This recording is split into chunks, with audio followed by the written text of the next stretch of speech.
US house of representatives ने एक नया इमिग्रेशन बिल पास किया है जिसके तहत अब ग्रीन कार्ड होल्डर्स यानी कि लॉफुल परमानेंट रेजिडेंट्स भी डिपोर्ट किए जा सकते हैं अगर उन पर DUI यानी कि ड्राइविंग अंडर द इन्फ्लुएंस का केस साबित हो जाता है। चलिए आपको इसकी सारी डिटेल देते हैं। नमस्कार, मैं हूं आपके साथ प्रेरणा कौशिक और आप देख रहे हैं NBT इंटरनेशनल। DUI का मतलब होता है शराब या फिर ड्रग्स लेकर गाड़ी चलाना। अभी तक यूएस इमिग्रेशन लॉ में ऐसा कोई भी प्रावधान नहीं था कि सिर्फ DUI की वजह से किसी विदेशी को डिपोर्ट किया जाए, लेकिन इस नए बिल के बाद हालत काफी ज्यादा बदल गई है। अब उनको डिपोर्ट भी किया जा सकता है। अमेरिका में लगभग 1,30,00,000 ग्रीन कार्ड होल्डर्स हैं और इनमें से करीबन 90 लाख लोग सिटीजनशिप के लिए एलिजिबल हैं। ऐसे में अगर ये बिल पूरी तरीके से लागू हो जाता है तो लाखों लोगों के लिए एक बड़ा खतरा बन सकता है। तो इस बिल के मुताबिक अगर कोई विदेशी, चाहे वो ग्रीन कार्ड होल्डर ही क्यों ना हो, शराब या फिर ड्रग्स के नशे में गाड़ी चलाते हुए पकड़ा जाता है और उस पर DUI का केस बनता है तो उसे डिटेन किया जा सकता है और डिपोर्ट भी किया जा सकता है।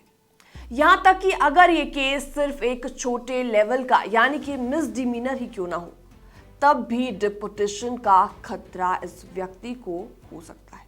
तो इसमें दो बड़े प्रावधान रखे गए हैं। नंबर पहला है, अगर कोई विदेशी DUI में पकड़ा जाता है तो उसे अमेरिका में एंट्री ही नहीं मिलेगी। दूसरा है, अगर वो पहले से अमेरिका में रह रहा है और DUI में दोषी पाया गया तो उसे तुरंत ही डिपोर्ट किया जा सकता है। तो इस बिल का नाम बहुत ही अलग और खास रखा गया है, Jeremy and Angel C and sergeant Brandon Mendoza protect our community from DUI act of 2025। ये नाम उन लोगों की याद में रखा गया है जिनकी जान एक DUI एक्सीडेंट में चली गई थी। 2009 में अल्बामा के एंटरप्राइज शहर में जेरेमी और एंजल सी नाम के दो लोग अपनी मोटरसाइकिल पर जा रहे थे। तभी एक इलीगल इमिग्रेंट ने उनकी जान ले ली। नशे में था और उनकी मोटरसाइकिल को जोर से टक्कर मार दी थी, तभी उनकी मौके पर मौत हो गई थी। इस हादसे में दोनों की जान चली गई थी। बाद में जाकर इस इलीगल इमिग्रेंट पर कई गंभीर चार्जेस भी लगे थे और 20 साल की जेल की सजा भी हुई थी। इसके बाद से अमेरिका में लगातार ये मांग उठ रही थी कि DUI को गंभीर अपराध मानते हुए ऐसे विदेशी नागरिकों को देश से बाहर भेजा जाए। अब डोनाल्ड ट्रंप एडमिनिस्ट्रेशन के दबाव और रिपब्लिकन पार्टी के सपोर्ट से बिल हाउस ऑफ रिप्रेजेंटेटिव्स में पास हो गया है। फिलहाल ये बिल सीनेट की समीक्षा में है।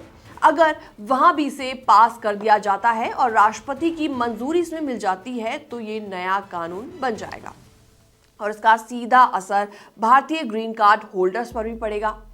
अमेरिका में हजारों भारतीय हर साल DUI के मामले में पकड़े जाते हैं। हाल फिलहाल में भी एक केस देखा गया था।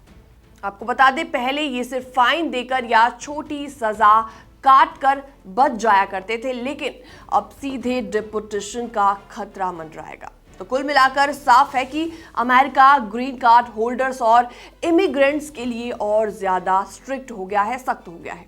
अब अगर आप अमेरिका में रहते हैं तो ट्रैफिक रूल्स और खासतौर पर DUI से जुड़े कानून को बिल्कुल हल्के में मत लेना, क्योंकि अब ये मामला सिर्फ एक ट्रैफिक ऑफेंस नहीं रहा, बल्कि आपके पूरे फ्यूचर और परमानेंट रेजिडेंसी को खतरे में भी डाल सकता है। यानी कि एक छोटी सी गलती आपका सालों का सपना और मेहनत सब कुछ एक झटके में छीन सकता है। तो अब देखते हैं कि सीनेट में इस बिल का क्या फैसला होता है और क्या लाखों ग्रीन कार्ड होल्डर्स की टेंशन और भी ज्यादा बढ़ने वाली है। फिलहाल इस रिपोर्ट में इतना ही। बाकी तमाम अपडेट्स के लिए बने रहिए NBT इंटरनेशनल के साथ।